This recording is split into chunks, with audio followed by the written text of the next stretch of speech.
Bueno, vamos de vuelta, a ver. ¿Alguien leyó algo? ¿Nadie nada? Es difícil, ¿eh? Porque ¿qué pasa? Si no leen nada, vamos a decir, ¿no? Si no leen nada, ¿cuánto uno puede hacer? ¿Cuánto la clase representa respecto de la lectura? Y es un porcentaje muy menor. Porque la clase es como una serie, vamos a decir, ¿no? Ustedes ven la serie o una película, ¿no? Sobre la historia de Roma, 2 horas, te la ves completa. Y en 2 horas vos pensás ustedes piensan, me sé toda la historia de Roma, de principio a fin, los conflictos políticos, económicos, sociales, todo. ¿En 2 horas somos capaces de eso? No. Creemos que sí cuando termina la película, lo mismo que la clase, pero en realidad nuestra capacidad de absorción cerebral es mínima.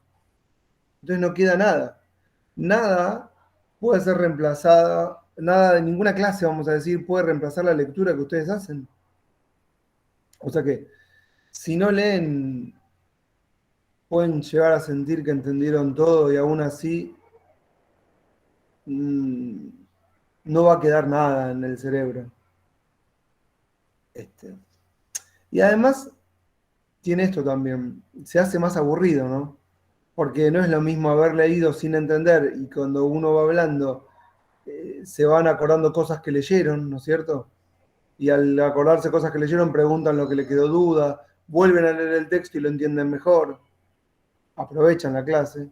A que uno les cuente por primera vez algo que ya les contaron por primera vez la vez pasada y que tal vez les cuente por primera vez el viernes que viene, porque siempre va a ser la primera vez. Y bueno, este, se la pierden, vamos a decir. Y es una cagada que se la pierdan porque no hacen esta carrera por un objetivo económico. Hay un amor al saber, ¿no es cierto? Digo, ¿bien o mal? ¿Quién está esperando ser millonario con esto? Nadie. Este, y, y lo hacemos porque nos gusta.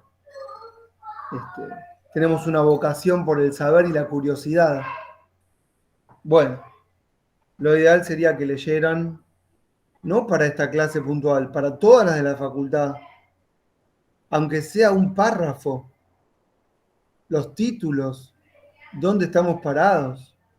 Porque, no sé, yo si yo me tomo lo que me dijo Javier, bueno, empiezo a hablar de las comparaciones entre los diferentes tribunales del mundo. Pero ¿tiene sentido que arranque por ahí? Es que no sé dónde están. Si no tengo que empezar de vuelta otra vez, ¿entienden lo que digo? Sí, Tengo que sí. empezar de vuelta. Tengo que saber qué es el control y me tienen que responder para saber dónde están. ¿Qué saben? ¿Qué vieron con Belén las otras 2 clases? ¿Leyeron para las 2 clases que dio Belén? ¿Qué temas? ¿Qué les quedó claro?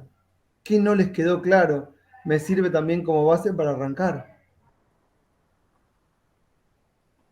No hay dudas de nada. Hay, hay lecturas, no hay. No, a mí, por ejemplo, con la lectura lo que me pasa es que a esta altura del cuatri, o sea, yo trato de seguir la lectura siempre, pero bueno, llegan los parciales y hago medio enroques, entonces leo un montón de historia en un momento, leo un montón de epistemología, otra materia, y ahora estoy con derecho y me voy a poner, o sea, después de esta clase a leer para el parcial porque tengo que practicar y repasar. Y al principio de la materia uno puede seguir el ritmo de lectura, pero después, viste, viene un montón eh, de bibliografía de otras materias también. Igual yo creo que sí, hoy más o menos entiendo, te puedo decir lo que yo entiendo por control de constitucionalidad.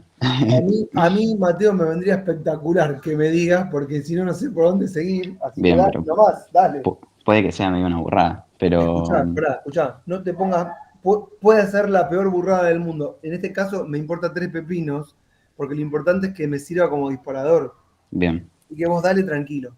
dale, dale. El control de constitucionalidad serían como los mecanismos que tiene eh, el Poder Judicial para interpretar lo que es del orden de lo constitucional y lo que no es del orden de lo constitucional, digamos, lo que está dentro de lo establecido en la Carta Magna de nuestro país o de un país, eh, y lo que entra en contradicción, digamos, con lo que se establecen como los principios fundantes, creo. No, no. A ver, lo que está diciendo Mateo, técnicamente para aprobar un examen está bien. Así que estás bien hasta ahí, Mateo. Vamos. Eh, pero ahora pónganse de vuelta una mano en el corazón y díganme qué es el control.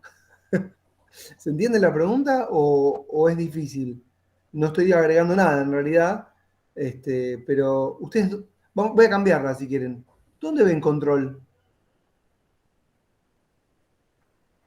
Yo creo que el control es una herramienta de poder. No sé si apunta para ahí la pregunta, pero vendría a ser algo así como un contrapeso propio del poder judicial dentro de la división de poderes, pero a la vez atado a la Constitución, ¿no? Es como que. Da igual está todo bien, Mateo. Todo está para probar, está todo bien lo que estás diciendo. No sé si técnicamente es la palabra. Hegemónicamente bien, vamos a decir. Ahí me gustó más. Estás dentro de los cánones. Me estás ¿Sí? matando, no me gusta lo que me decís. No, no. ¿Sabés qué pasa? A mí me viene bien. Ven que yo necesitaba que alguien me dijera algo y Mateo lo está haciendo y muy bien. Y aparte está siendo el más valiente de todos. Bien, todes. Este, Porque lo que pasa con estas clases, que es un poco. Esperen, me está sonando el teléfono a mí, me tienen podrido. No sé. Le dije que no lo puedo atender. Jode, jode, jode, jode. Qué va. Perdón. No, es que es una persona que le dije, no te puedo atender, y llama de vuelta. Hay una construcción de sentido, ¿sí? Hay una construcción de sentidos que después naturalizamos y que se transforman en verdades. Y llegamos acá con una construcción que,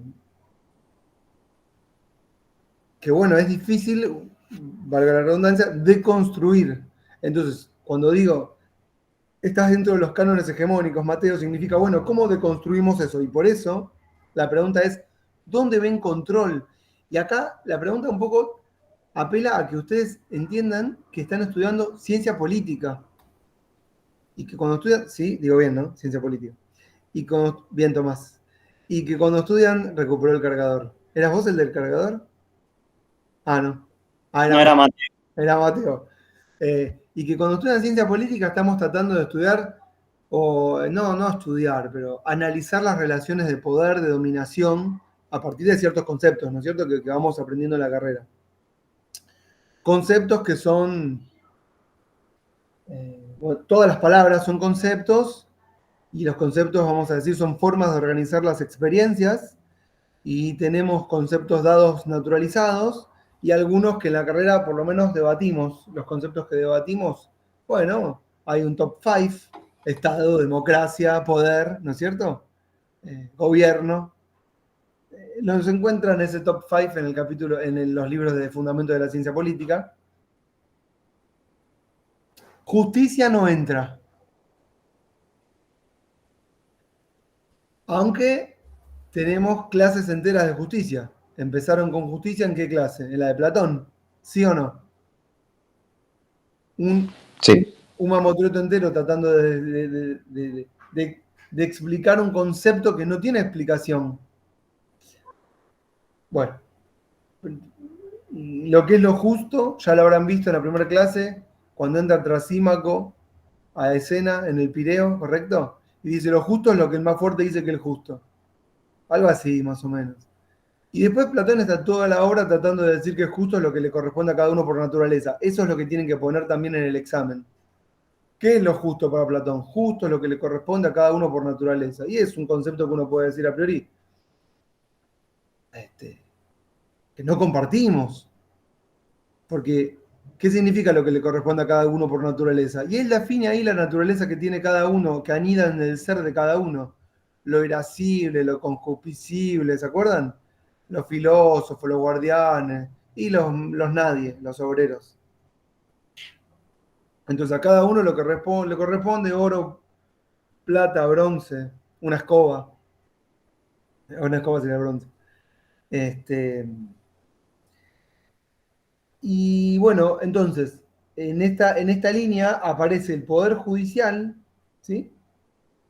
Que no es lo mismo que justicia, y no estamos ahora en la clase de Poder Judicial ni de justicia, pero se hace necesaria una mínima definición, o por lo menos una separación.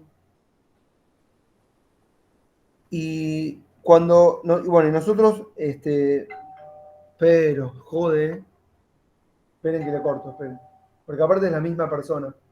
Pero, nosotros tenemos que saber que lo justo no sabemos qué es. Y que el Poder Judicial es otra cosa, es que está muy alejada de lo justo. Porque justo la justicia es un concepto, digamos, imaginado, como puede ser la amistad, o la fuerza, o el poder, ¿correcto? Es una idea, diría Platón. Es una idea, exactamente, pero en realidad, ¿qué no lo sería para Platón? Todo es una idea. De hecho, somos copia de lo que está ahí arriba, que es mejor que nosotros. Nosotros seríamos ideas, porque en realidad la fuerza de Platón es el concepto de idea.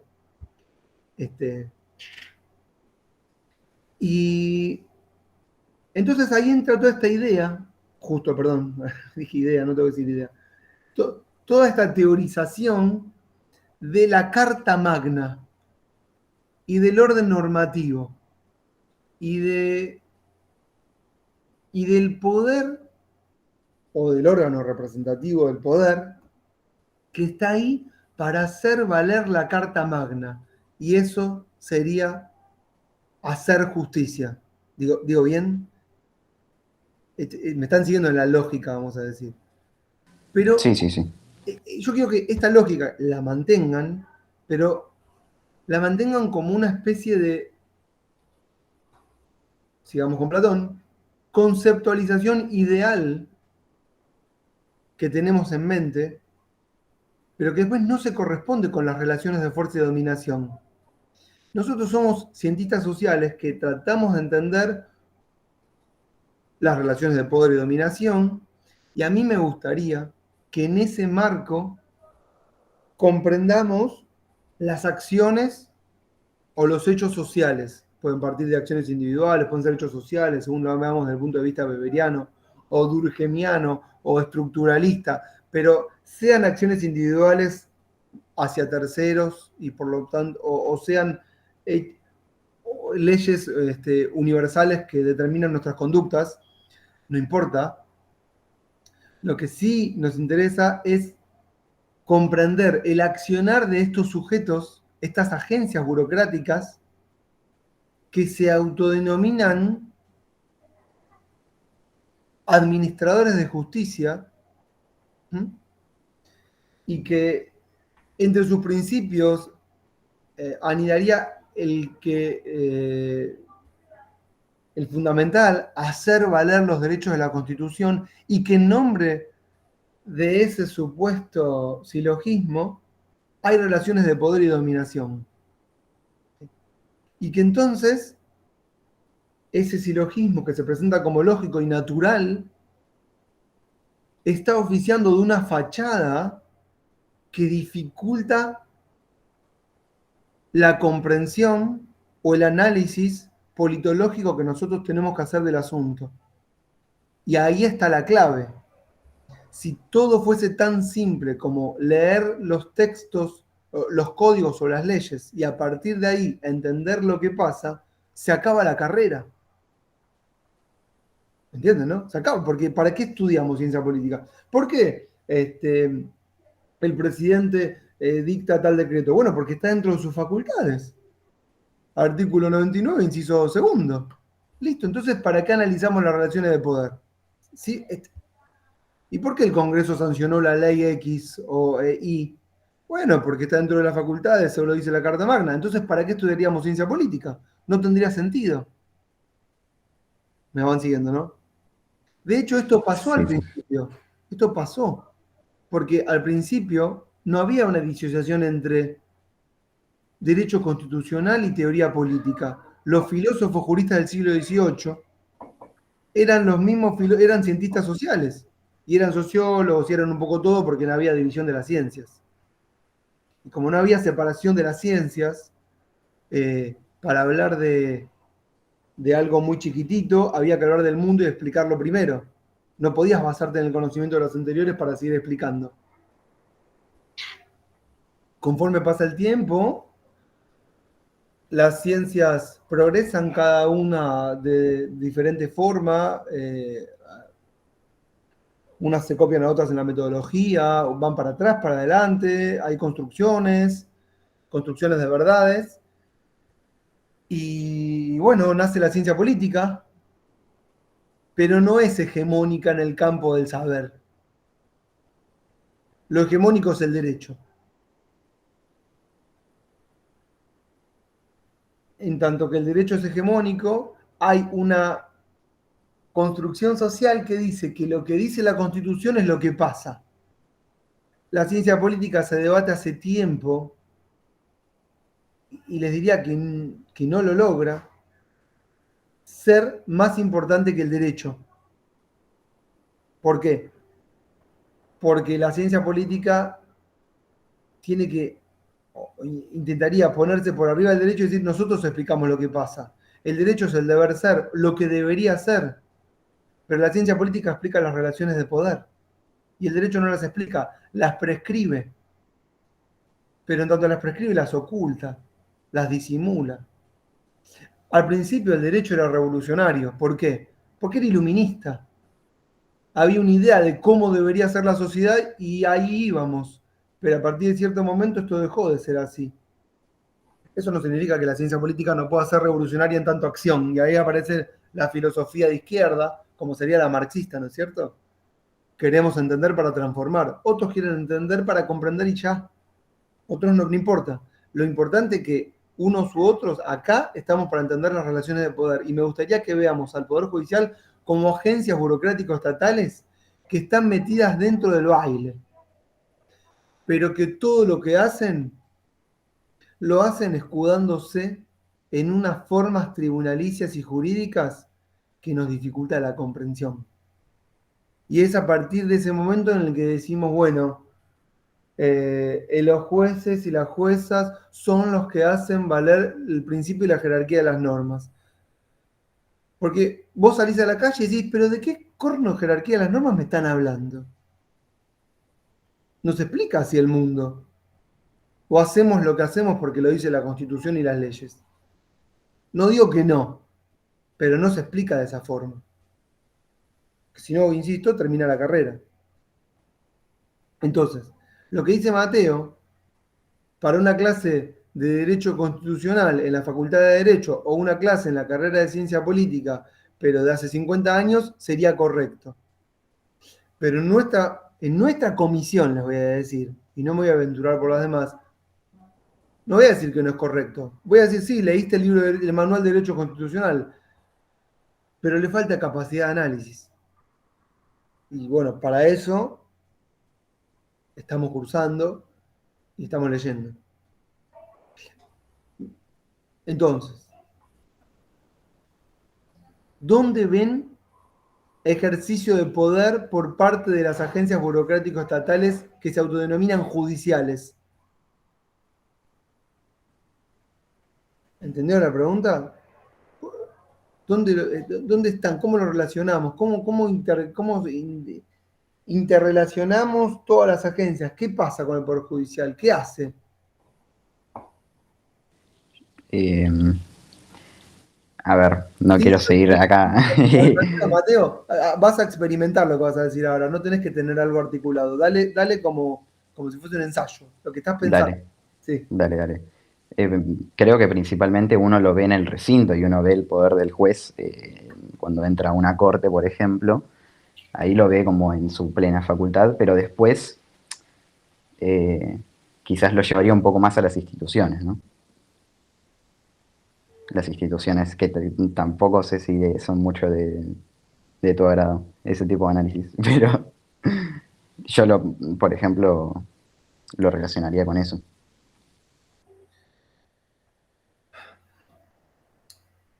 ¿Alguien más me quiere decir algo?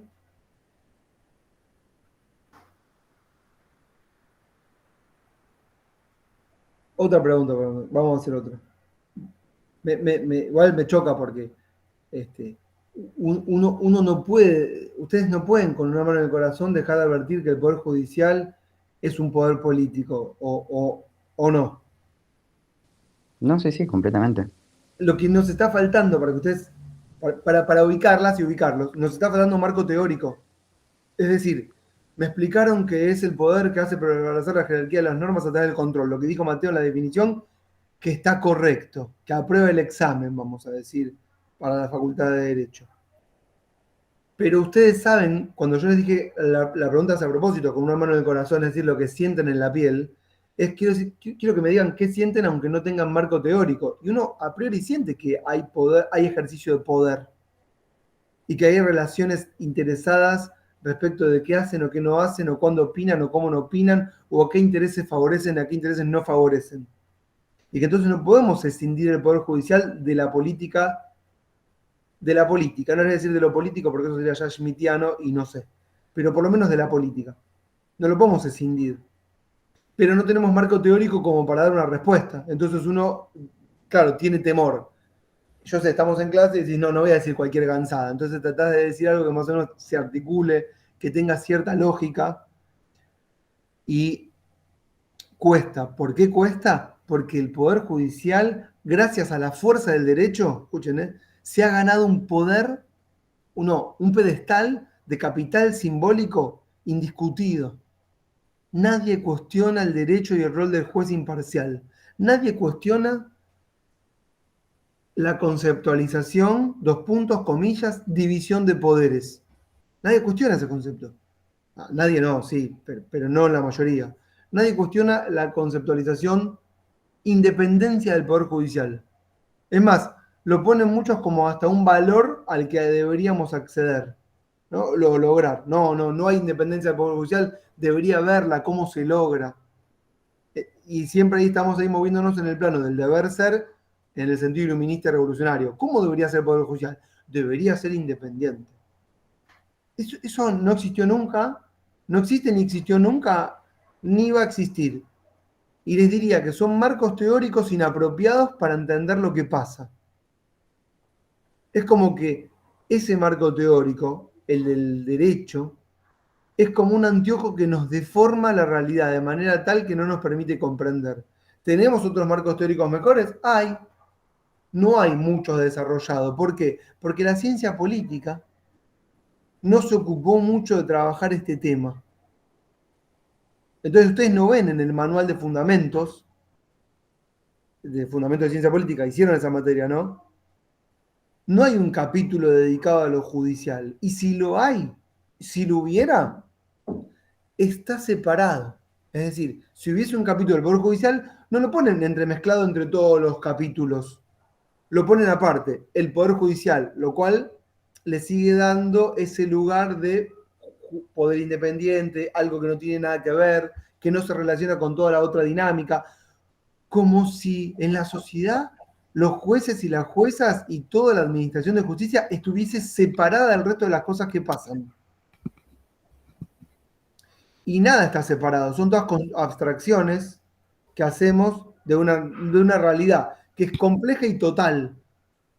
No sé si hablamos acá o en qué otra clase que tuve que hablar de la relación entre Estado y mercado. ¿Lo hablé acá? Ay, me acuerdo. Pero vieron que estamos todo el tiempo separando entre Estado y mercado. Y entonces, ¿cuándo el Estado interviene en el mercado? ¿Cuándo el Estado no interviene en el mercado? Y eso, a mí ni me gusta hablar de cuándo el Estado interviene o no interviene en el mercado, porque no hay mercado sin Estado ni viceversa. Estado y mercado nacen juntos y son abstracciones que hacemos para explicar. Pero no es así. O las élites dirigenciales favorecen a unos o favorecen a otros. el mercado son las relaciones de dominación, si quieren, en términos de Marx. Arriba de la superestructura y abajo en la estructura, lo mismo. Y lo mismo pasa con el derecho y la administración de justicia. Les decía, en el libro de Fundamentos, entonces, no hay un capítulo para lo judicial, pero al mismo tiempo no hay un tratamiento de lo judicial en los otros capítulos. No hay en el capítulo de democracia, que tienen uno seguro. ¿Y qué pasa con el Poder Judicial? ¿O dónde están esas agencias? ¿O cómo laburan? O cuando hablamos de sistema parlamentario, por ejemplo, ¿con quién hicieron la cátedra de fundamentos? O algo. No sé qué cátedras hay, no tengo idea ya. Ya me Yo perdí. la hice, el año pasado la hice con Rodríguez Rial y la otra no me acuerdo ahora el nombre. ¿Y qué libro Pero leen? Perdón. Creo que está de era de Lucas. Pinto. Ah, de Pinto, ¿sigue estando Pinto? No, Pinto, la cátedra Rodríguez Rial es la que era de Pinto, digamos, y Gabriela Ah, Rodríguez Rial sí. ¿Y qué trabajó con ven? él. ¿Y qué? Eh, Iniciamos haciendo ahí una comparación, democracia-república, por ejemplo, entre los conceptos. Está buenísima la orientación de la cátedra. Bueno, Eh, Ellos están con historia de las ideas, me parece. ah, Eh, bueno. sí, es muy interesante. A mí me gusta mucho. Me gustó mucho. Pero no tuvimos un apartado de poder judicial. No, es Eh, que eso ya sé, pero tampoco apareció en entremedio. Por ejemplo, cuando hablaron de democracia y república. No, democracia, perdón, república, supongo que sea democracia y república, o me dijiste, o república monarquía, no entendí. no, democracia y república, sí. Bueno, aparece lo judicial, no aparece. No, No no, aparece. no. En el mundo moderno apenas, quizás una breve mención, pero no, jamás cuestionado, digamos. Claro, y ustedes no advierten la importancia que tienen en todas en todas las, vamos a hacer así, si ustedes tienen que ubicar, digamos, un sistema político en la cabeza, ¿no? Y como el esquema que habrán visto seguramente en la materia, que es el esquema de Easton, lo habrán visto cuando vieron conductismo, ¿o no? Sí. Sí. Yo veo que Mateo es el único que me sigue. Gracias, Mateo, por seguirme. ¿Los demás cómo están? ¿Están siguiendo a Mateo? Ah, está bien. Gracias, Mateo. Pueden participar, no solo Mateo. En el esquema de Easton, que era muy así como, vamos a decir, elemental, si quieren, respecto de la complejidad de las relaciones de poder, había rápidamente inputs, vieron que eran las demandas o los apoyos de un gobierno. Si quieren, pueden sacar gobierno y poner clase dirigencial, pero bueno, sería un gobierno. Y como respuesta había políticas públicas. Es un esquema simple para entender un sistema político, más o menos. No explicaba a Easton qué pasaba dentro, que no hay una dentro y una afuera, porque en realidad está todo entremezclado. En ese simple esquema que hace Easton es básicamente el esquema para saltar, para saltar por arriba, como si fuese un laberinto y saltarlo por arriba. La clásica división tripartita entre ejecutivo, legislativo, judicial y la teoría de la división de poderes. Easton hace ese esquema para tapar esa teoría. ¿Por qué? Porque el formalismo jurídico de la época, el formalismo jurídico, hacía que se estudiasen los sistemas políticos comparándolos a través de sus constituciones, ¿sí? Pero eso no decía nada de lo que pasaba específicamente en cada uno de los países. Entonces, el esquema de Easton lo que dice es, che, este esquemita está bueno para comparar. Fíjate, hay demandas, no sé, una marcha, un lobby, demandas. ¿Sí? Hay apoyos, una elección, otra marcha, como por ejemplo la que quiso hacer el Chino Navarro para crear el albertismo esta semana, no le salió. Pero bueno, ahí está un apoyo X. Y como respuesta hay políticas públicas. Por ejemplo, si Alberto decía sí que se haga la marcha del Chino Navarro y después rompía con Cristina, la respuesta hubiese sido armo mi movimiento, el albertismo. Por ejemplo, una marcha para pedir más planes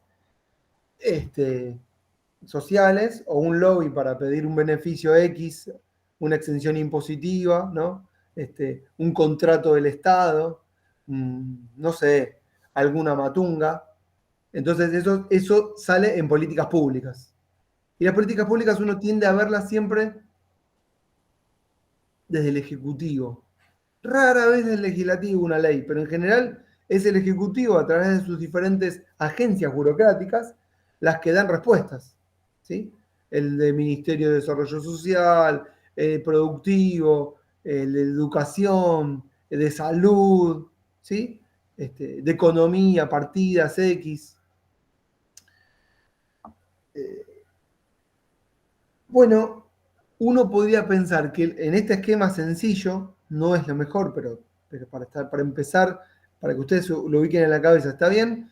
Uno podría ubicar las agencias burocráticos estatales barra judiciales adentro del esquema de Easton, como receptoras de esas demandas o esos apoyos. Más demandas que apoyos. Siguen, ¿no? Y que las respuestas no surgen muchas veces de los ministerios, de las secretarías, o de las dependencias, o los directorios, o de reuniones secretas a las 3 de la mañana en restaurantes o casas que nadie conoce, sino que esas respuestas muchas veces pueden salir de políticas judiciales o fallos traducidos en políticas públicas, beneficios para unos u otros, negaciones de derechos o de beneficios para unos o para otros. ¿Me están siguiendo hasta acá?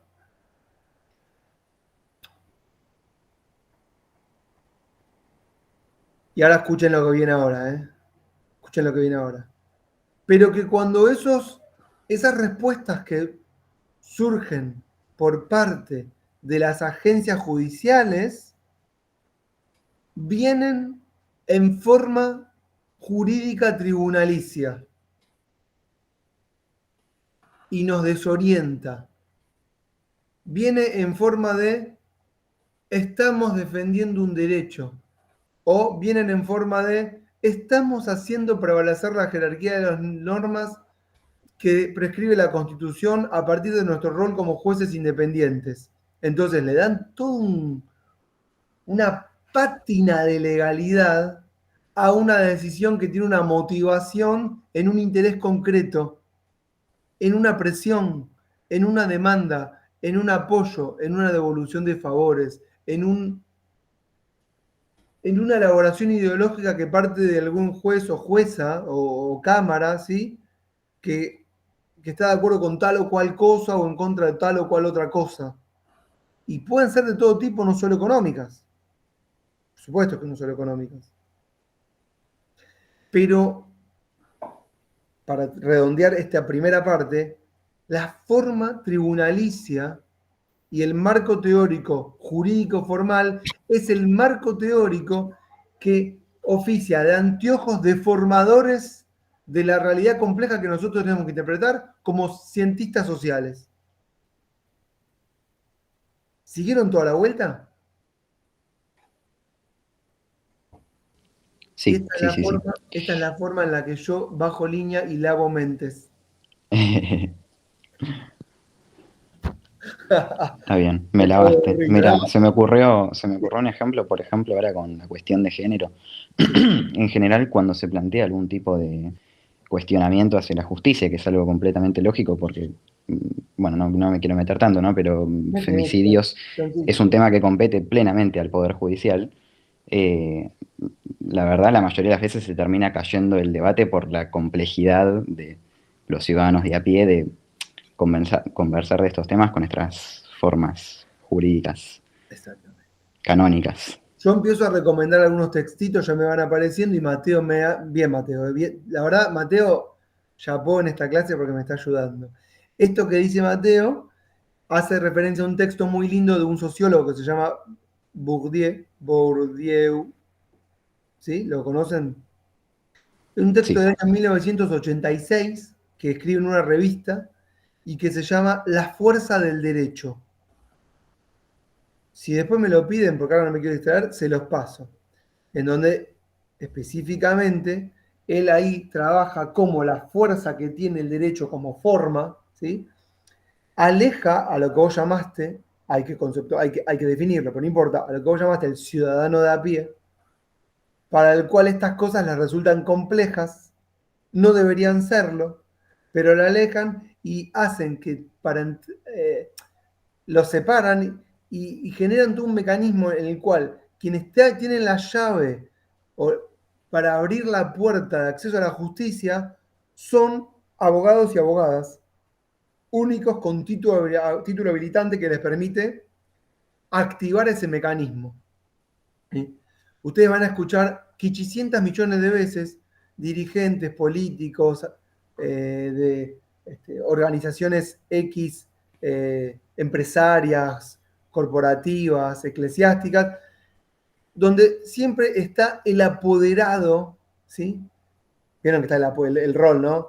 El abogado de el que se va a ocupar de traducir en forma de tribunal, esa demanda, esa petición, ese reclamo, para darle un cauce jurídico y activar las agencias jurídico-burocráticas, ¿m? Que van a dar respuesta con esas mismas lógicas. Entonces, la fuerza del derecho radica en que es el lenguaje en el que habla el Estado, ¿sí? Y que se hace incomprensible para la mayoría. Entonces, no todos pueden jugar el juego. Y hace parecer como que, claro, como que esa era escuchen esta palabra que es un clásico de los clásicos, que todo es una cuestión técnica. Ustedes ya la han visto en todas las decisiones económicas, ¿eh? A Cavallo, un campeón de los campeones, le encanta admirar a los técnicos que saben de la materia. Cavallo, el ex ministro de Economía, que anda pululando siempre por ahí, ¿no? Y él siempre dice, no, no, para manejar el Ministerio de Economía son cuestiones técnicas que hay que saber llevar, no, no es fácil. Como si no hubiese motivaciones políticas previas sobre las cuales podemos decidir. Milei hoy cita todos los días a von Hayek y a Mises también. O sea, mismo que Cavallo, digo. Yo me leí completo a von Hayek, yo me lo leí completo, 10 me puso el profesor, no, no les estoy mintiendo, y eso que soy judío, pero me lo hago así. En la facultad de Derecho yo tenía la posibilidad, miren, de ir puntos, porque yo ya había hecho economía política en sociales. Entonces cuando estudiaba Derecho, era más largo el trámite para pedir los puntos que hacer la materia, les juro, también. Entonces digo, más al pedo total ir a hacer, gastar plata en certificar, ¿cómo se llaman? Programas, para ver si me dan un punto de mierda. La curso y se terminó. Y al final me vino mejor, porque me llevé esta linda experiencia de que me leí completo el manual de von Hayek, completo. La bibliografía obligatoria era el manual de von Hayek, 1979. Premio Nobel de Economía, o ese fue Milton Friedman, no me acuerdo. No importa. Lo aborrecí. 10 me puso. Y los que les voy a decir ahora, les digo la verdad, no les estoy mintiendo, porque uno, vieron, pasan los años y las historias se exageran para hacerlas más entretenidas, pero esta tal cual, tengo muchas tal cual. Entonces, cuando termine el examen y la cursada, yo ya esperé que terminara la cursada, de hecho tuve un promedio bastante malo en la Facultad de Derecho porque me importaba tres pepinos y estudiaba como para probar y ya. Bueno, me saqué 10 en economía, lo tengo ahí, el 10 de economía, y el profesor me convocó para que fuera ayudante. Yo ya daba clases en elementos de derecho constitucional en la Facultad de Derecho. Y yo le dije, mire, disculpe, pero yo dije todo lo, ya había puesto la nota, ¿eh? Y esto es la parte que no es verdad. Así como les digo, yo le dije todo lo que le dije en el examen porque yo sabía que era lo que usted pretendía de nosotros para aprobar la materia. Como yo te digo a vos, Mateo, poné lo que me dijiste al principio, que con eso aprobás estás bien. Este, pero no es lo que yo piense, de hecho estoy prácticamente en contra ideológicamente de todo lo que le puse y no coincido para nada con von Hayek. Y le digo, no citamos a Marx en toda la cursada, y ni le digo Marx. Podríamos haber citado a Ricardo o a Smith, que los habíamos estudiado todos en economía política, que yo había hecho con uno que se llama Robelli, Horacio Robelli, que me encanta. ¿Está todavía? Bueno, pero escribe en el cohete a la luna y Sí, sabe un yo montón. lo tuve. Yo lo tuve, Robert, un genio. Bueno, yo lo tuve en el 98. Mira qué año. 98, 99. Ya pasó un tiempo. Y yo me acuerdo que estaba en la clase y él decía, esto se va a la mierda, porque era la convertibilidad todavía. Y había dibujado un montón de fórmulas en el pizarrón y se desvivía por decirnos que esto se iba toda la mierda, la convertibilidad. De hecho, tenía razón, porque a los 2 años se fue toda la mierda. Y yo llegué a mi casa y le dije a mi mamá, que votó a López Murphy, imagínense. Le digo, ma, esto se va toda la mierda. Claro, para mí había sido Dios Robelli en la clase y yo me fui como, "Oh". Por fin alguien me dice lo que quiero escuchar. ¿Viste? Porque están esos profesores que vos te revolvés en el asiento y decís, no me jodas. Y otros que te dicen, puedes decir lo que quieras, como yo, y siéntanse libres. Y yo me sentí re bien con Robelli. Y, y bueno, después justamente asumió López Murphy como ministro de Economía, duró una semana. Yo marché para que lo echaran. Y lo echaron. Y ahora mi mamá lo votó. Yo, mamá, ¿qué pasó? ¿Y saben lo que pasó? Me fui de tema, ¿eh? No importa. Nos han anulado la memoria. ¿Quién nos anuló la memoria? Bueno, las redes sociales y el internet nos han anulado la memoria. No tenemos memoria. Yo les digo, para recuperar la memoria, tienen que leer. Está bien, si quieren pausadamente, alternadamente, como quieran, pero no se distraigan más con ver series. Yo sé que están todo el día, yo no veo series, yo sé que hay muchas muy buenas, ¿eh? Porque lo sé, me las anoto y me las agendo y nunca las veo, pero no hay nada como la lectura porque el cerebro le funciona mejor. Bueno, todo esto, no sé de dónde me llevó, pero estaba en el tema de que, de la fuerza del derecho, de la fuerza del derecho del texto de Bourdieu, que él explica cómo es los abogados que han capitalizado, ¿sí?,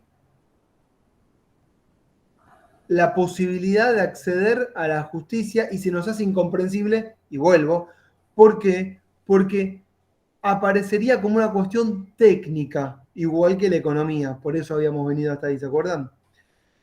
Y detrás de las cuestiones técnicas hay motivaciones.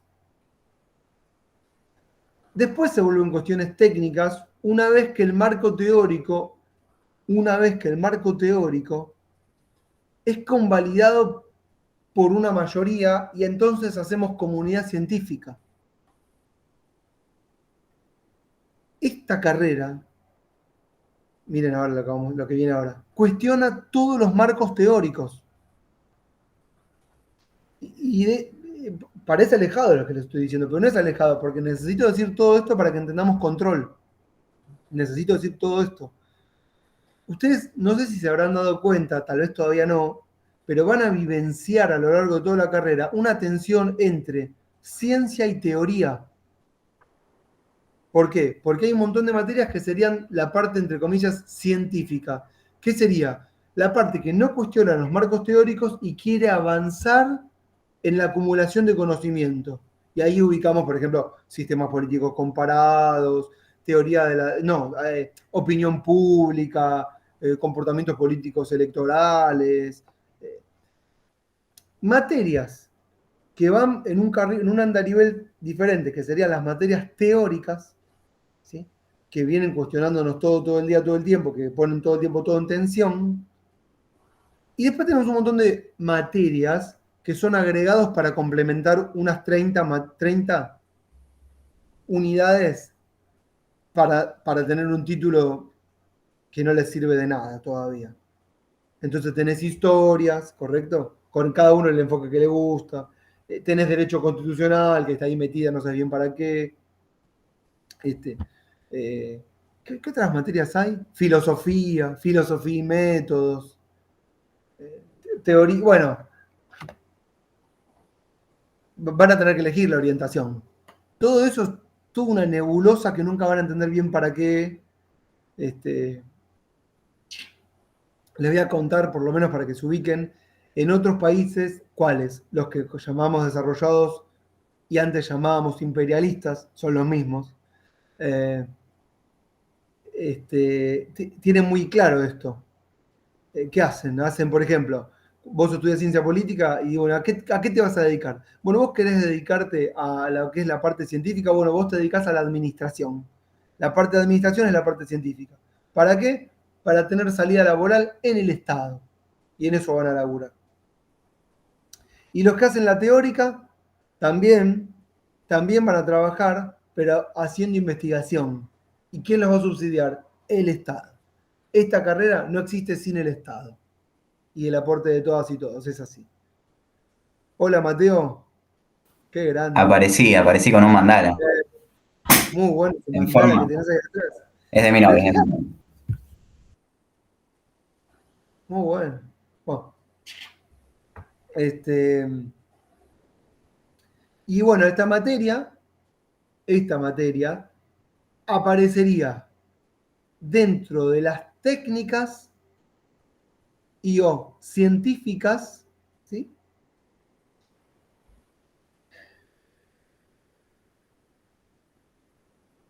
Pero encima sintiéndose superior. No, todas las demás no saben nada. Todo está en la Constitución. Y asociamos, los profesores de la materia, la Constitución a una Biblia, en donde está la verdad revelada. Se profesa como fe.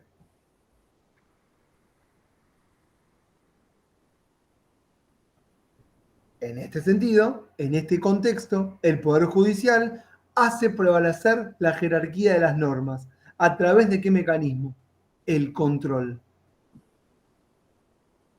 Profe, Sí, sí, dos cositas. dígame. Una, Javier Ayala, totalmente distinta a la opinión, obvio, ¿no? Sí, Y ya sé, yo lo conozco, él, Javier. ¿Eh? sí, él dice que, bueno, que nos hace falta algo más de derecho administrativo, porque hay una carencia de dominio técnico sobre cómo se lleva adelante la maquinaria estatal, ¿no es cierto? Y todo lo que explicaba usted, la tecnicidad sobre cómo se formulan las normas, disposiciones, resoluciones y varias cosas. Bueno, eso hace hincapié. Eh, Pienso que no estaría mal. Y con relación a la sacralidad, el punto de vista de fe, digamos, ciega en el poder estatal y en la parte judicial, eh, me trae así como reminiscencia a Lutero y la Reforma, donde cada uno puede interpretar libremente lo que dice la religión. Mire si traspolando a esta parte del diálogo, que cada uno interpretara lo que quiere, ¿no es cierto?, sobre la justicia, también Entonces, sería bastante complejo. te respondo las dos. La verdad que las dos intervenciones de Javier, muy buenas. Las tuyas, Javier. Muy buenas. Voy a empezar por la última, pero no me quiero olvidar de la anterior. Muy bueno lo de Lutero. Porque lo de Lutero, no puedo leer, Mateo, ahora me lo decís. Lo de Lutero es prácticamente, si la ciencia política hegemónica era canónica, ¿sí? Y tenía sede en Roma, lo de Lutero es una disrupción, una bomba al interior de la ciencia hegemónica, que era la fe ¿sí? En la divinidad y en la verdad de Dios, cuando nos dice que cada uno llega a Dios como le parece y terminemos con toda esta liturgia de la misa y la iglesia y el evangelio y qué sé yo y qué sé cuánto. Ese es el famoso libre albedrío. Y que es una bomba que estalló en el interior del conocimiento a partir de los que profesaban esa. Es como si fuese uno de los profesores que se revela y rompe con la comunidad científica. Así lo pueden ver también. Y efectivamente fue una bomba. Y es interesantísimo porque a partir de lo de Lutero, que venía motivado con otras cosas que venían pasando antes y otras que pasaron después, bueno, se desmadró todo y terminamos en la revolución iluminista, la modernidad y lo que estamos ahora. Pero las lógicas pareciera ser como que se van repitiendo, nunca son iguales. Y bueno, eso no lo vamos a trabajar ahora. Y referente a la otra, Javier, sí, yo también estoy de acuerdo en que tenemos que estudiar más cómo funciona la maquinaria. Lo que pasa es que no tenemos que pensar que cómo funciona la maquinaria es una cuestión técnica que no tiene motivaciones de otro tipo que podrían tener origen en nuestra carrera. Es decir, vos sabés cómo funciona la administración del Estado. Mira, solo lo vas a saber trabajando en el Estado, en las diferentes dependencias, o estudiando muy sesudamente, pero no lo vas a lograr. Claro, la práctica es mejor. Sí, por supuesto. Pero las relaciones de poder y dominación necesitas otros marcos teóricos que no te los dan el estudio de esas tecnicidades, que te los da la antropología, la ciencia política, la sociología. ¿Comprendés? Pero eso no significa que no lo tengas que estudiar, porque si nosotros no estudiamos, por ejemplo, cómo es el control en su especificidad, ¿saben lo que va a pasar? No nos embarramos, no metemos los pies en el charco y discutimos desde adentro. Entonces te corren con el argumento de la tecnicidad. Y vos te quedás en el lugar de, no, todo es una cuestión política. Y ese argumento es muy deslegitimante. Porque te van a decir, no, mire, no todo es una cuestión política. Acá hay cuestiones técnicas. Entonces vos ahí le vas a decir, no, yo conozco muy bien las cuestiones técnicas. Yo las estudié a fondo. Pero mire, le voy a decir algo. Usted acá hizo tal o cual cosa, pero esto está motivado en otra cosa que tiene que ver con otro tema. Miren, les voy a dar un ejemplo. ¿Ustedes me permiten que yo les comparta la pantalla? Miren. No los voy a ver un segundito. No se vayan, porque voy a seguir hablando. Miren, están viendo la pantalla, ¿no? Sí, sí. El SIG. ¿Alguien sabe lo que es el SIG? No, ¿no? Es un centro de la corte.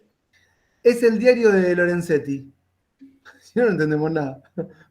Sí, igual ya casi no es más Lorenzetti. Está bien, pero era ahí está. Pero miren, ahí aparece. Ah, no, está ahí a la derecha. Ah, no, a la izquierda, pobre. Claro, está al principio. Rosenkratz en el medio. Y el que está a la derecha de todo, el que está acá con el mouse, ese es el nuevo presidente de la corte. Miren. Acá. Acá hay como una especie de. ¿Ven acá? Estas que están acá son las acordadas, las resoluciones que va tomando, últimos fallos. ¿Ven ahí? Y claro, Mateo era, ¿no? Que me dijiste las cuestiones de género, ¿me tiraste? Sí, por ejemplo, por poner una... Claro. Sí. Algo chiquito, mira acá. Resolución de la Corte Suprema, leen esta, de Justicia de la Nación en causa CAF 1351/2014/CAF CS1 CAF 1351/2014 1RH1, siguen, ¿no? Molinos Río de la Plata contra DGI, ¿le suena? Dirección General Impositiva.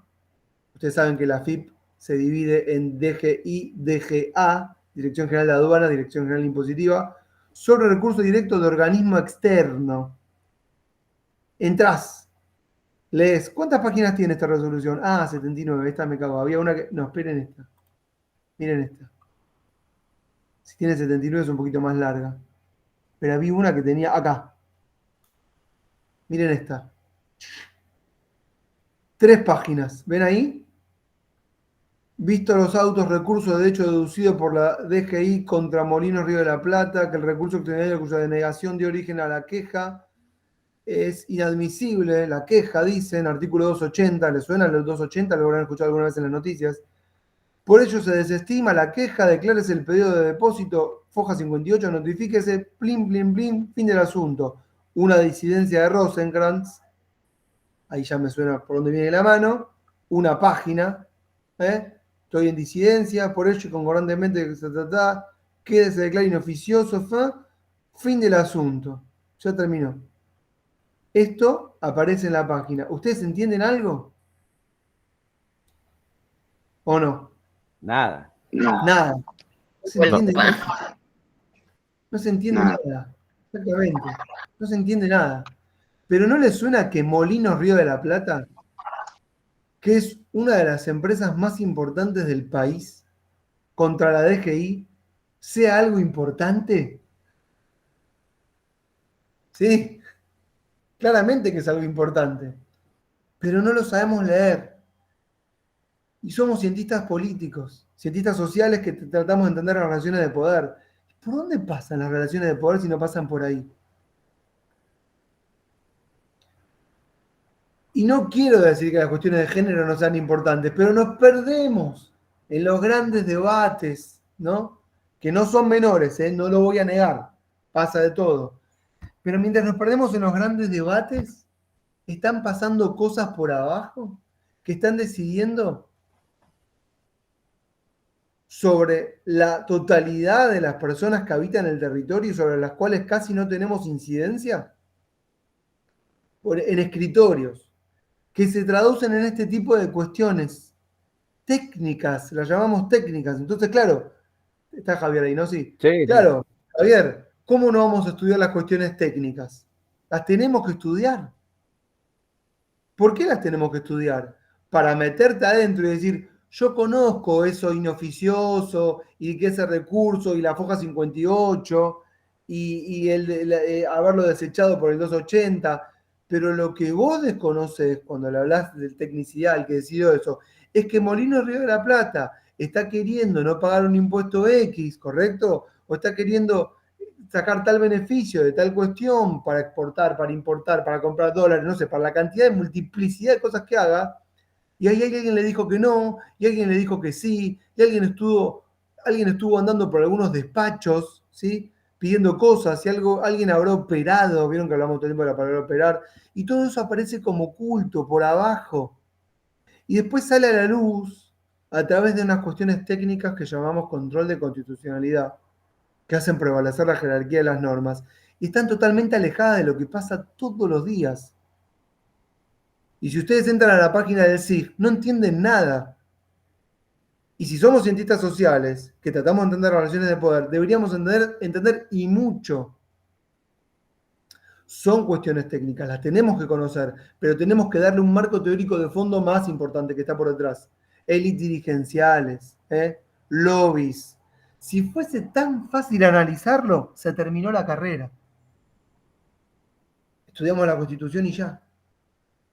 Y esto es lo que yo estoy tratando de darles a entender cuando les digo, ¿qué es el control? El control está operando como una pátina de legalidad que le da forma a decisiones que tienen motivaciones que son claras y netamente políticas,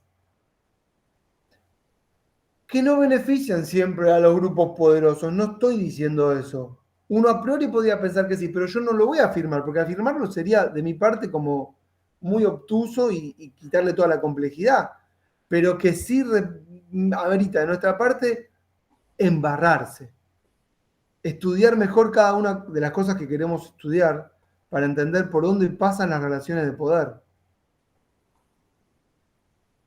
Eso sí, porque a veces yo ahí, por ejemplo, miren, yo sin sospechar, prejuzgando, veo que una mayoría le dijo algo a Molinos Río de la Plata y veo que hay una disidencia de Rosenkrantz. Y yo como conozco cómo falla Rosenkrantz, puedo pensar que tal vez ahí la DGI le dijo que no a algo que quería Molinos Río de la Plata. Pero tampoco es seguro, porque ustedes saben que este gobierno es muy displicente con muchas cuestiones y que termina favoreciendo poderes concentrados y que te lo va dibujando por otro lado. Pero todo eso lo digo con una lectura que podemos hacer, que yo también tomo de los medios igual que ustedes. Entonces no sería correcto. Aparte de los tiempos.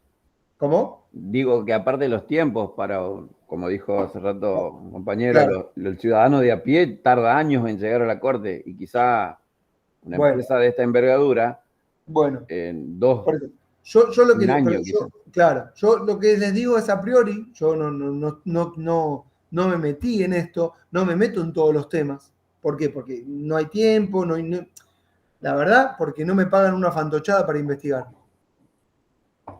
La verdad. Si me dicen que me van a pagar 500.000 pesos por mes, y no estoy mintiendo, para dedicarme nada más que investigar estos temas y sacar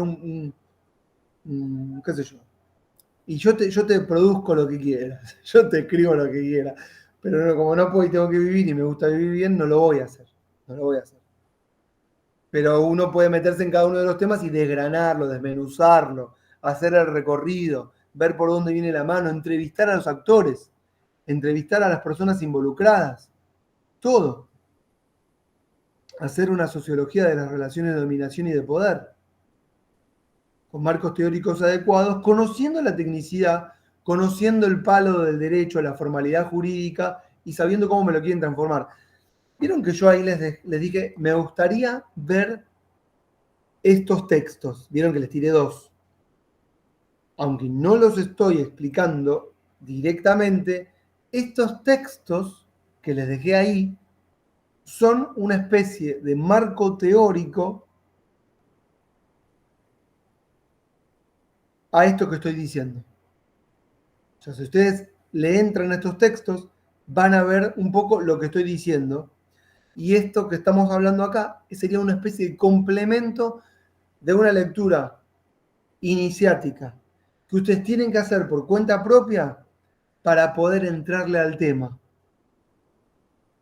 Que me gusta, que podríamos, si estuviésemos, la verdad, no sé, si tuviese más horas conmigo, tal vez yo me abro el texto y lo voy leyendo con ustedes, pero no terminamos más. Tal vez, con suerte, lleguemos a la página número 2 del primer texto y ahí nos quedamos. Pero me encantaría. Ya son 6:20 y miren lo que tardé para arrancar. No arranqué. Uno de los 2 se llama Reflexiones teóricas sobre la judicialización de la política argentina. Lo repito el título. Reflexiones teóricas sobre la judicialización de la política argentina. Entonces, el título ya está diciendo mucho. Está tratando de abrir una puerta que no es la puerta grande. ¿Cuál es la puerta grande?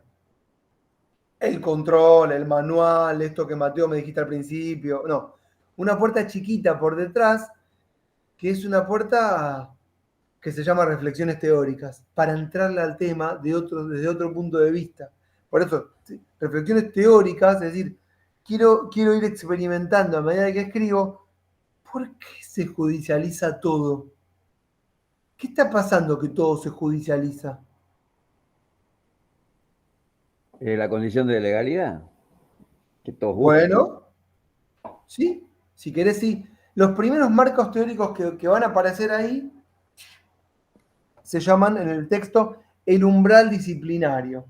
Y entonces ahí ustedes van a ver que el autor, Luciano Noceto, menciona a Foucault, menciona a Carl Schmitt, menciona a Agamben, menciona... Estoy tirando los que menciona. No sé si a Roberto Espósito, creo que sí, pero no me acuerdo. Y esas son las primeras 2 o 3 hojas. Que son una especie de teoría de lo que es la biopolítica y algunos autores que le dan marco teórico a lo que sería el campo de la judicialización. Que podríamos tener, si después yo de estas 2 clases, después no sé con qué sigo, pero de repente tal vez hago una clase de todo esto nada más. Y explicamos estas 2 páginas. Lo que pasa es que también tenemos una contra con esto. ¿Saben cuál es la contra? Que hacemos el recorrido de la materia a partir del manual hegemónico, que sería el manual de Derecho Constitucional. Entonces un poco me veo obligado a trabajar control sin antes trabajar la teoría. Yo tal vez lo hubiese hecho al revés y hubiese empezado las primeras... Yo tal vez hubiese empezado las primeras clases con unos textos que se llaman Defender la sociedad de Foucault, de 1976, unas clases donde trabaja esto, qué sé yo, no importa. Si lo menciono me voy a ir a la mierda, no me quiero ir a la mierda. Y después podríamos, pero el recorrido sería ese. Esas clases, la primera, la segunda, la última de ese texto, se llama Defender la sociedad. Después, unas 2 o 3 clases de otro que se llama Población, Seguridad y Territorio, es otro curso de Foucault en donde trabaja un poco mejor estos temas. Solo lo menciono por si alguien después tiene ganas, entonces yo se lo dejo ahí picando, ¿viste? Te la dejé picando, va a hacer lo que quieras. Y después hay un texto, bueno, la conceptualización política de Schmitt de la política y lo político también sería importante. Eso tal vez lo van a ver en alguna otra materia, pero no estaría menor. Trabajar a Hannah Arendt también sería importante porque es un puente.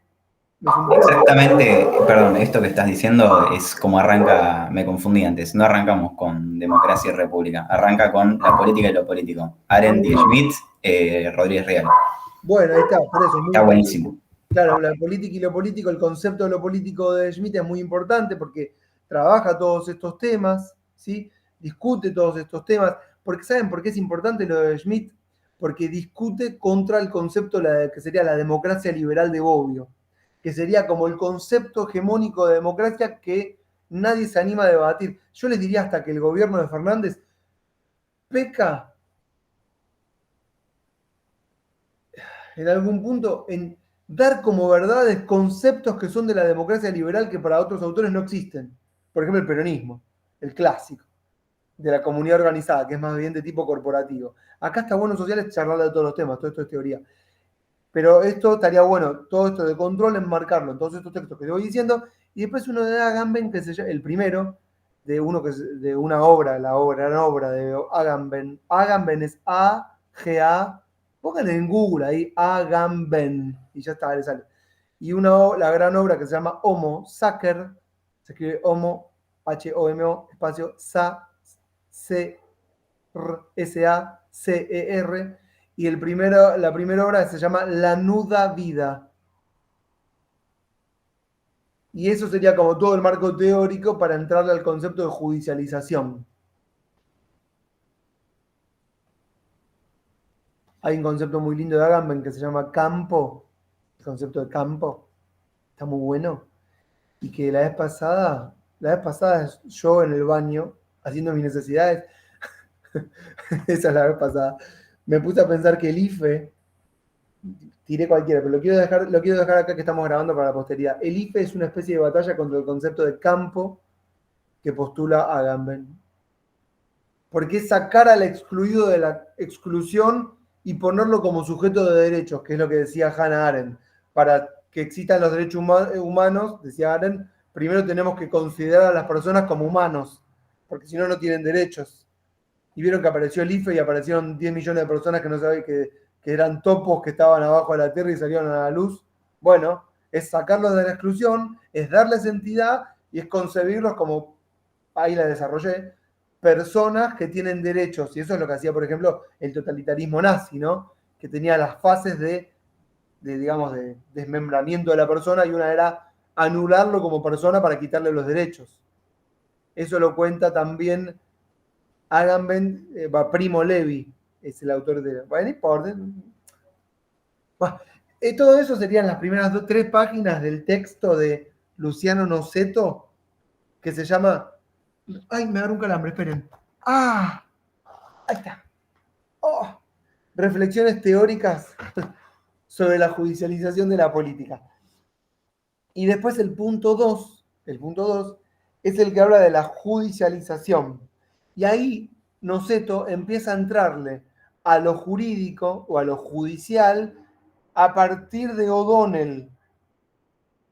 Y vieron que O'Donnell trabaja el concepto más propio de las agencias burocráticos estatales y los diseños burocráticos autoritarios. Vieron que O'Donnell le impregna de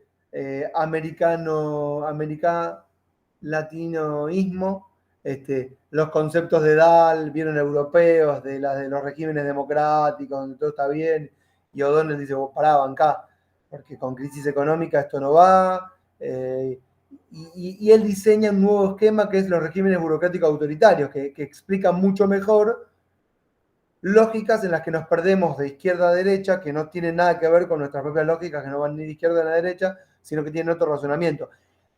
Y entonces este autor Noceto entiende perfectamente que lo judicial puede ir de la mano de esta concepción de O'Donnell de agencias burocrático-autoritarias o burocrático-administrativas, ¿sí? Que podrían estar enmarcadas en el esquema de Easton, que les mencioné antes, que son agencias muy apetecibles por parte de intereses sectoriales, sociales, muy apetecibles ¿en qué sentido? En el sentido de ocupar esos espacios, jueces, cámaras, secretarías, ¿sí? Y o tener ascendencia en esos lugares en donde se toman decisiones para que esas decisiones vayan encaminadas hacia los intereses de esas organizaciones sociales.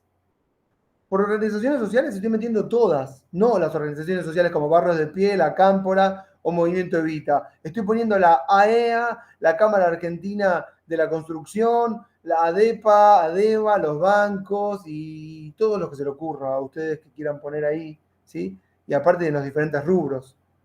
Está los feminismos, los géneros también entran, ¿no? Como agrupaciones que andan pululando. Entonces, si ustedes ven las páginas de esta semana, por ejemplo, de el debate sobre la presidencia de la Corte, y no entienden nada, porque espero que alguien haya por lo menos escuchado de oído que se votó un nuevo presidente de la Corte, bueno, que de oídos, ustedes primero tienen que ir, si quieren con prejuicios, pero también con más curiosidad que prejuicios, hacia ese acontecimiento o hecho social, hecho político en realidad, y decir, ¿cómo yo tengo que entender esto? ¿Por qué Clarín le hace una editorial a Rosati, ¿sí? Ponderándolo como el futuro presidente de la Corte? ¿Qué pasa ahí? ¿Por qué es tan importante tener ascendencia sobre ese rol? ¿Quién era antes? ¿Quiénes fueron los otros presidentes? ¿Qué deciden? Por ejemplo, ahí entraría lo que me dijo Javier. Recién me dijo, claro, los tiempos, me dijo Javier. Bueno, esta es una de las variables típicas del control, que no es precisamente el control. Los tiempos en la toma de decisiones respecto de las causas que andan por los tribunales. ¿Por qué algunas sí y otras no? ¿Por qué una tarda 5 años, una 2 meses, una 3 semanas? ¿Por qué lo de la escuela fue urgente y otras se archivan? ¿Por qué, por ejemplo, la UIF hace un día se olvidó de apelar una sentencia en la que la palabra no es liberó, pero se exculpó, se liberó de culpa y cargo, si quieren, a el segundo de un grupo económico más importante de la Argentina, que es Techint? ¿Qué pasó? Que la UIF se olvidó de apelar y el tipo quedó libre se había admitido en cámara, miren lo que les tiro así rápido, que esta empresa había pagado una coima y el juez lo admitió y dijo, bueno, lo hicieron para salvar un bien jurídico mayor. Y la UIF no apeló. La UIF es la Unidad de Información Financiera que apela y que investiga todos los delitos financieros, que es otra cuestión técnica que anda por ahí, ¿sí? Y bueno, en realidad es una base de operaciones esa oficina, ¿sí? Para licuar, para evadir, para fugar, lo que llamamos formación de activos en el exterior. Y bueno, ahí parece que alguien se olvidó de apelar y alguien quedó libre. ¿Qué pasó? ¿Fue una devolución de favores? ¿Cómo es la cosa? No sé cómo hay que interpretarlo, hay que investigar cada uno de los temas. ¿Dónde entra el control? Acá. O vamos a repetir así tan livianamente como yo dije al principio de la clase, bueno, el control es hacer progresar la jerarquía de las normas. ¿Eso es digno de un cientista social que intenta analizar las relaciones de poder y dominación? ¿Entienden por qué hay que embarrarse?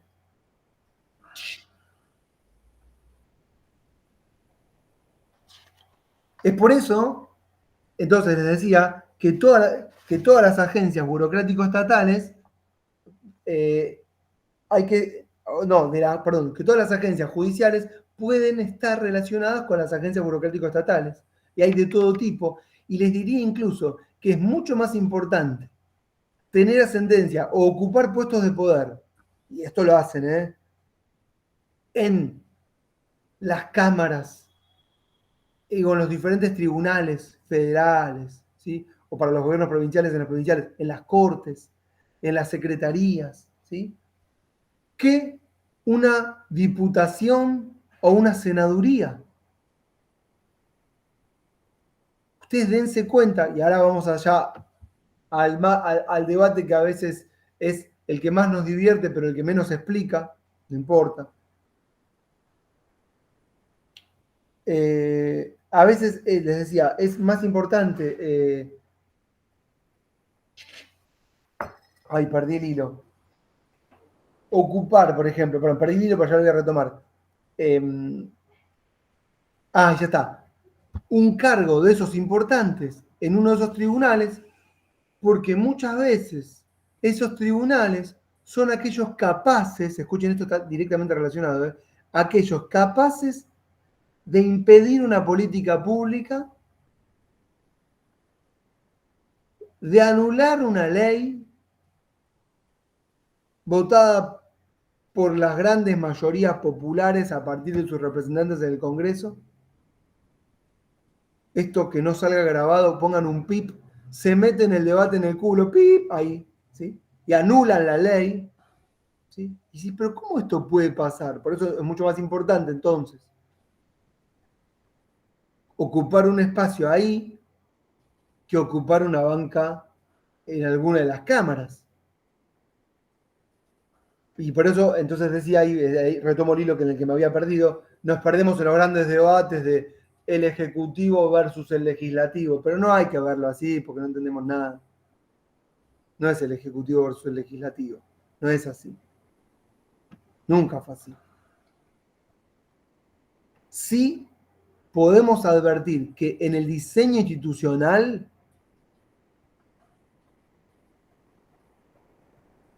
el Poder Judicial es estudiado con esta forma con la que la estoy diciendo y no todo el otro quilombo que dije. Entonces tenemos un capítulo que se llama Poder Judicial y yo me refiero al tema de esta forma y me arrepiento pero no tengo forma de abordarlo porque el concepto que hemos construido es Poder Judicial, entonces no puedo entrarle por otro lado. ¿Ven? El marco teórico me dificulta. Lo vemos como un tema aparte. Y les decía, y es por eso que el diseño institucional prefiere que los cargos en los ámbitos judiciales no sean electos democráticamente, que no tengan legitimidad popular, ¿sí? Que las decisiones que ahí se toman queden, si quieren, ocultas o muy invisibilizadas para lo que ustedes recién llamaron el ciudadano de a pie. Disfrazan todo de tecnicismo. Un bedel de otra facultad, con el que siempre charlábamos antes de ir a clase, o después charlaba más con el bedel que de la clase y me aburría, entonces me quedaba charlando con él. Y me decía, Ezequiel, ¿sabes lo que pasa? Me decía, la burguesía se quedó con la última palabra. Siempre me decía lo mismo. ¿Por qué? Porque, claro, las cortes no se elegían democráticamente y esos cargos eran ocupados por los sectores del poder. Algunos lo llaman la familia judicial, llámenlo como quieran. Pero de los jueces, que ustedes, retomo el tema de la presidencia que fue esta semana, de los jueces de la Corte, que es la institución más importante, no es donde se resume todo, sino que muchas veces va de más abajo, pero en última instancia la Corte. Entonces fíjense que son 5 miembros y han elegido al presidente, lo habrán leído en las noticias, votando con una mayoría de 3, asistiendo solo 3, y de esos 3, 2 son los que se han autovotado, pero al mismo tiempo de esos 2 son los 2 que puso Macri por decreto, aunque después eso se subsanó, pero esa fue la idea original, y el que tuvo la idea es uno que está prófugo de la justicia, en Uruguay, ¿sí? Que era quien armaba las causas con esa famosa mesa judicial, y ahí tenemos toda esa opereta que tendríamos que estudiar científicamente, las agencias burocráticos judiciales que operan de manera tal en el sistema político para X interés, H interés, Y interés, ¿correcto? Ese operaba en conjunto con el presidente de la Corte anterior, que fue desplazado por el que entró después Rosenthal, pero están todos todos enchastrados en el mismo lodo. Sí, no estoy nombrando a propósito. A mí lo que más me hizo ruido y lo que la verdad me llamó mucho la atención es que esa posibilidad de votarse a sí mismo, los jueces y las juezas, es a partir del golpe a Irigoyen en 1930 que está esa ley. Entonces, a partir de ahí, todos los jueces de la Corte Suprema se pueden votar a sí mismos.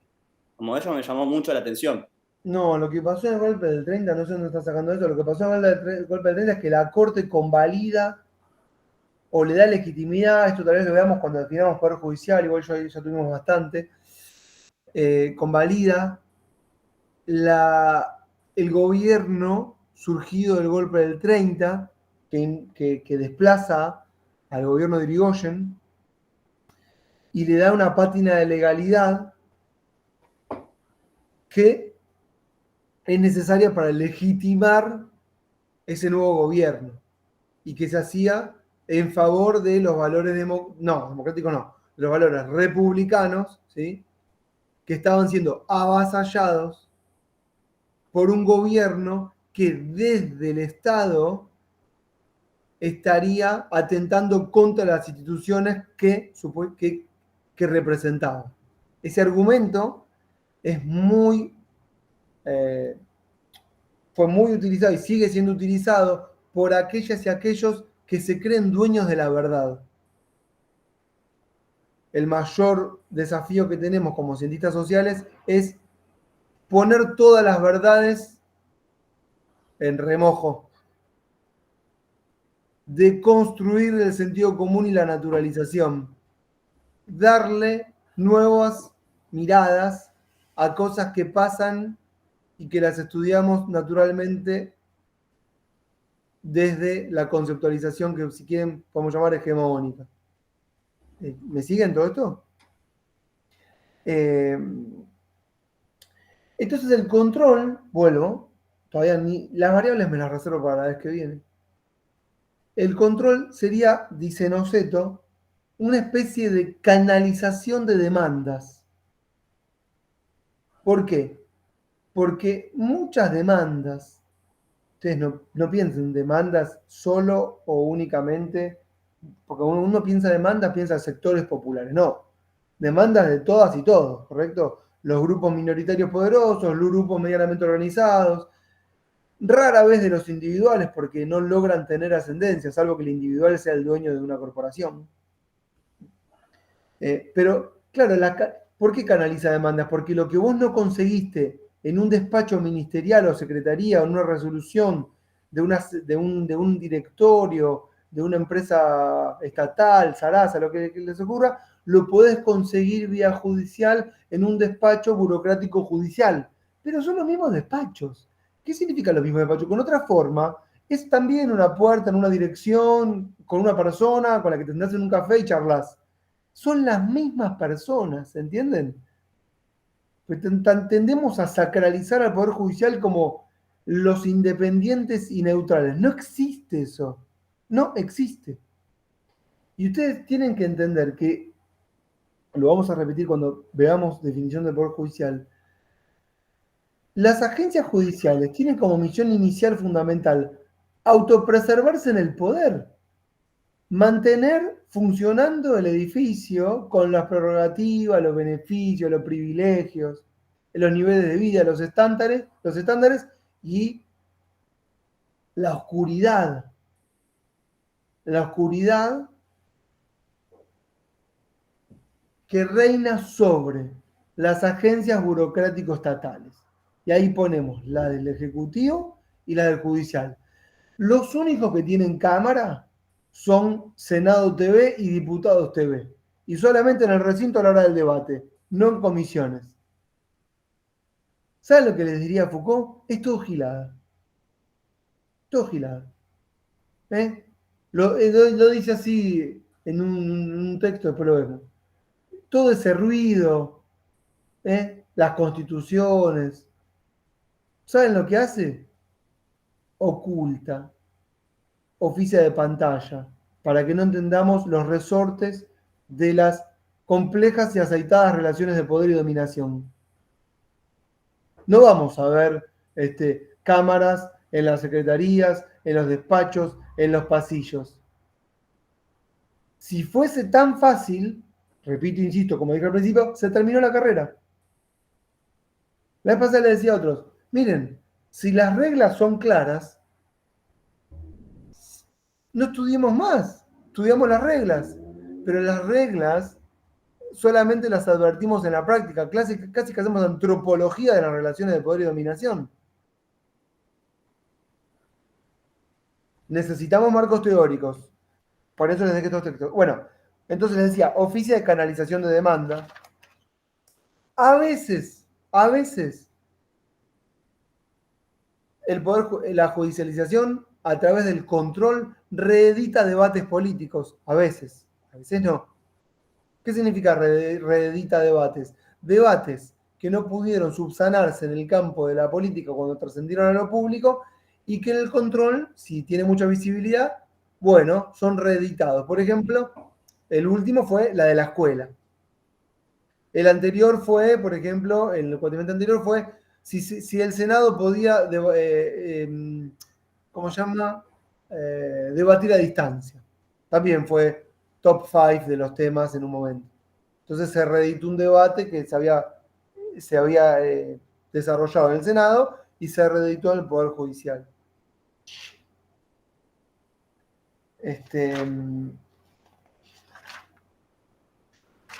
A veces, muchas veces, el Poder Judicial, a través del control y las sentencias, legisla.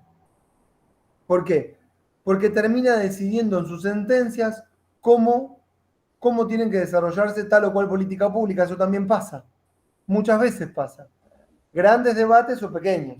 Por ejemplo, no sé, saneamiento del riachuelo.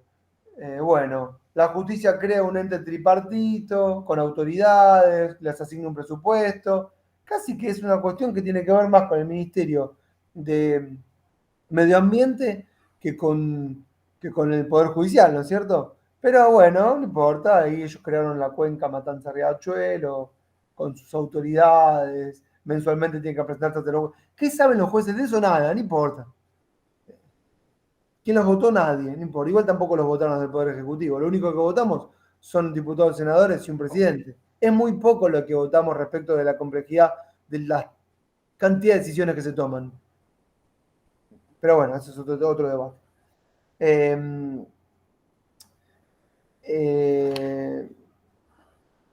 Bueno, entonces legislan, generan o desarrollan políticas públicas.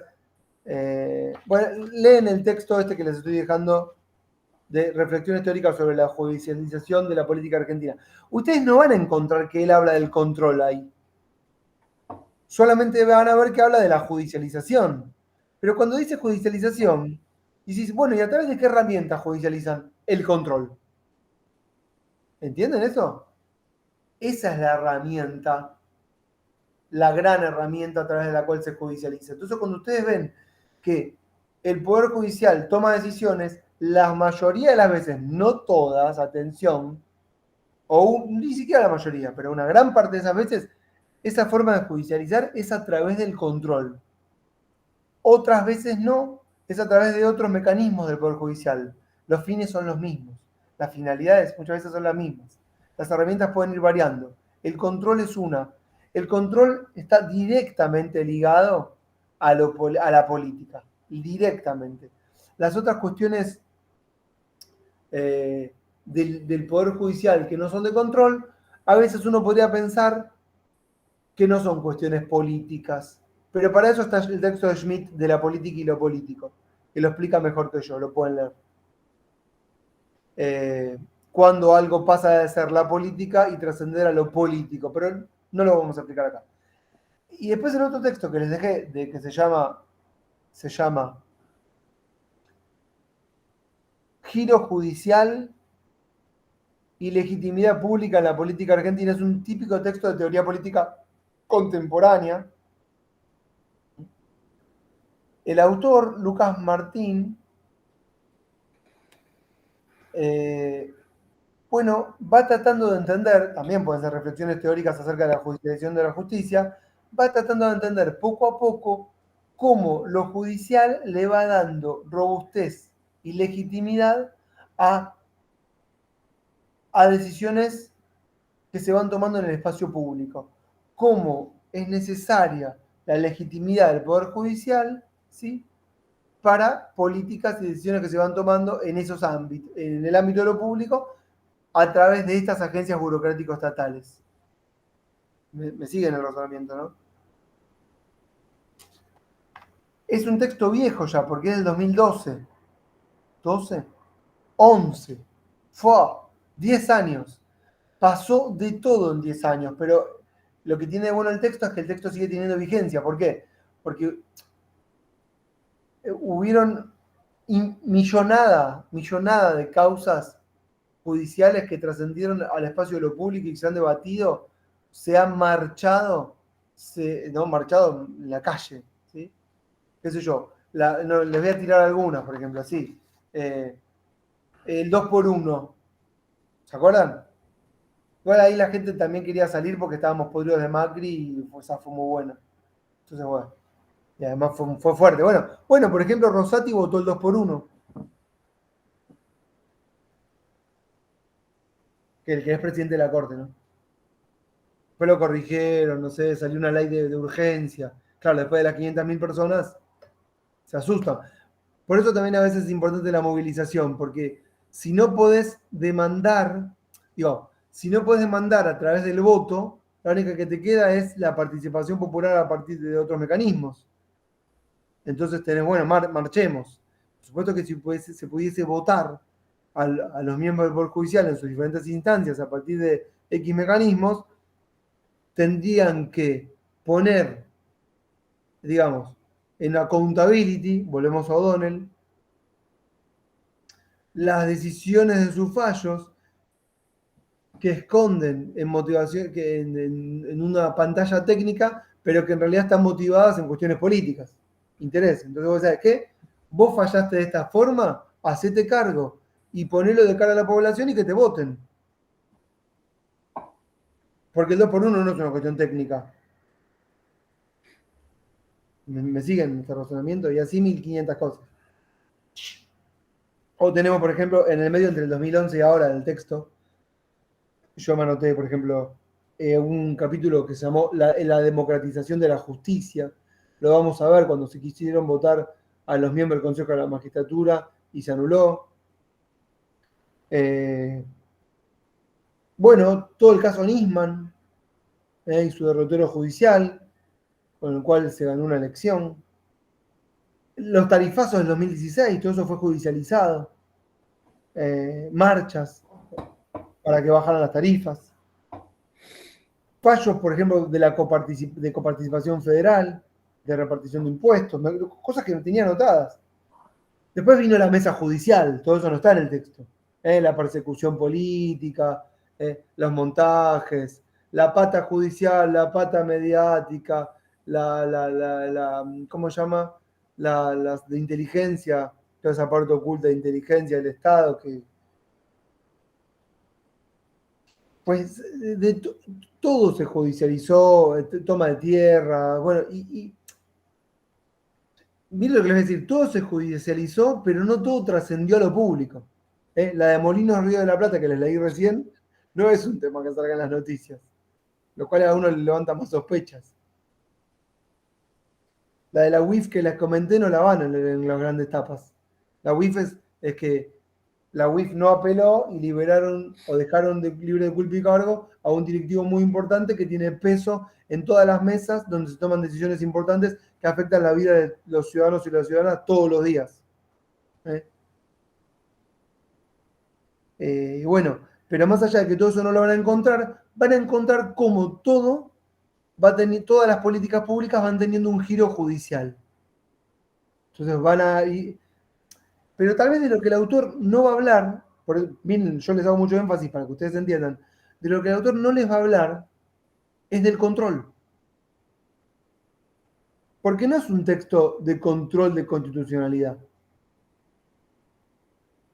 Y con estas definiciones que voy a dar ahora, nos retiramos hasta la clase que viene. Para la clase que viene me gustaría que les leyeran, ¿Para qué? Para que yo poder explicar el control y que ustedes tengan en la cabeza, como árbol, el marco teórico que les da este texto para que yo pueda explicar el control y ustedes no se confundan. Porque si yo explico control y ustedes no tienen este marco teórico en la cabeza, ustedes saben qué marco tienen, el que dio Mateo al principio. No, a propósito lo digo. Entonces yo quiero deconstruir ese marco teórico, sacárselos de la cabeza, enchufarles me hace acordar un texto de José Pablo Feynman en un texto que se llama, un libro que escribió que se llama Filosofía Política del Poder Mediático, donde dice, bueno, el poder lo que hace a través de las diferentes administraciones es tomar al ciudadano como un tarro vacío, o que le saca información y le llena nueva información. Entonces yo lo que quiero es sacarles esa información que tienen como árbol en la cabeza para enchufarles esta nueva, con estos textos que les estoy dando como una especie de iniciación, para que cuando la clase que viene yo empiece a explicar control, con el texto de TEA y los textos que ustedes tienen ahí para hablar de control, ustedes tengan esto por detrás jugando de fondo. Porque ustedes imagínense que cuando yo explique el control, es como que yo explico la melodía, la voz del cantante, la guitarra eléctrica en el solo. ¿Vieron? Se lo mirá, la escucho re bien. Y dice, pero ¿por qué está sonando tan bien esto que está explicando Ezequiel? Porque atrás hay un bajo y una batería, que son el texto de Noceto y el texto de Lucas Martín, que están haciendo que todo suene bien. Porque cuando él me va endulzando los oídos, explicándome el control, las variables, aquí nos metemos con las causas, de fondo está jugando eso en sus cabezas. ¿Entienden? Y entonces les hace entender mejor y tienen un marco teórico apropiado para abordar el tema. Por supuesto que si lo hubiesen leído antes de venir, yo igual tampoco se los dije, ojo, me hago cargo, y también tenía que explicarlo, sería mucho más sencillo. Entonces, la clase que viene, yo explico el control que, entre comillas, llamamos judicial, vieron que habrán leído control judicial con el otro político, ya vamos a tachar esa clasificación, porque yo ni estoy de acuerdo con decir control político, control judicial, todo control es político. ¿Cuál es el lema ese feminista que toda cuestión, no, hay uno que dice todo Lo personal es político. Ay, te agradezco, lo personal es político. Bueno, todo control es político, pero entonces yo voy a explicar control político, control judicial, haciendo las salvedades necesarias, pero ustedes van a tener esto de fondo. Yo voy a explicar, por ejemplo, efecto inter partes, efecto erga omnes, legitimación amplia, restringida, ante tribunal anterior, posterior. Voy a explicar 1000 cosas, voy a trabajar causas, vamos a trabajar casos concretos, pero de fondo está esto. Que ustedes sepan que acá lo que se están tomando son decisiones políticas. Entonces nos vamos a embarrar. Pero para embarrarnos, miren, sigo con los ejemplos, se van a poner botas para no mancharse tanto. Esas botas son estos textos. Así no se manchan tanto. Profe. Sí. Con relación a la falta de apelación, ¿usted cree que tiene que ver con una cuestión de ineficacia, de falta de idoneidad, o es algo armado? Yo, mira, te digo la verdad. La verdad es que yo no lo sé. Y yo no quiero repetir de oído lo que escucho de periodistas, aunque sean periodistas que me gustan. Porque si no, estamos en la facultad, hacemos ciencia, o hacemos teoría, o hacemos lo que quieran, pero lo que no hacemos es faltar a la verdad. Y la verdad es una construcción que la hacemos a partir de las investigaciones. Yo puedo tener mis prejuzgamientos, pero no lo puedo decir, porque sería como bajarles línea, pero infundada. Yo, si quieren, con la clase que viene, hablamos de las causas que yo investigué para hacer X trabajo y que de repente no es una verdad total, absoluta, es parcial, pero que tiene una base de sustentación. Mirá, hice esta entrevista, me baso en esto, en aquello, en lo otro, y así. Ahora vos me decís si hubo imprudencia, si fue una decisión, yo qué sé. Lo que hay que hacer es una investigación, ver qué interés hay por detrás, quién se reunió con quién, por qué le hacen un sumario a uno, hicieron un sumario porque a uno no apeló, pero yo no puedo decir, en nuestra carrera, para decir algo, lamentablemente o no, tenemos que darle una robustez que está basada en la investigación, en el trabajo de campo, ¿sí? En la charla, en la entrevista, ¿sí? Todo eso, si no nos convertimos en lo que no queremos ser. periodistas que hablan sin marco teórico y que por eso dicen cualquier cosa y piensan que todo es una novela. No todo es una novela. Sí, bárbaro. Está, ¿no? Sí, sí, sí. Yo no tengo Clarito. miedo. Claro, bueno. Terminé. Además me tengo que ir a ver un recital de Divididos. Guanuqueando. ¿Eh? Ponga fuerte guanuqueando. Ponemos fuerte. Me voy a Gran Rex. Y no sé ustedes qué van a hacer. Pero bueno, por lo menos lean esto. Y nos vemos el viernes que viene, ¿está bien? Sí, Divididos. Hoy a la noche. Muy bien, profe. Y Nos dejo la vemos. clase grabada mañana o cuando pueda el fin de semana, así lo pongo a disposición, ¿está? Dale. Para que lo tengan. Listo. Que anden bien, buen fin de. Con Saludos. éxito, que disfrute el recital. Igual, Gracias. profe. Chao, gracias. Chau, Chao, profe. Chau, chau.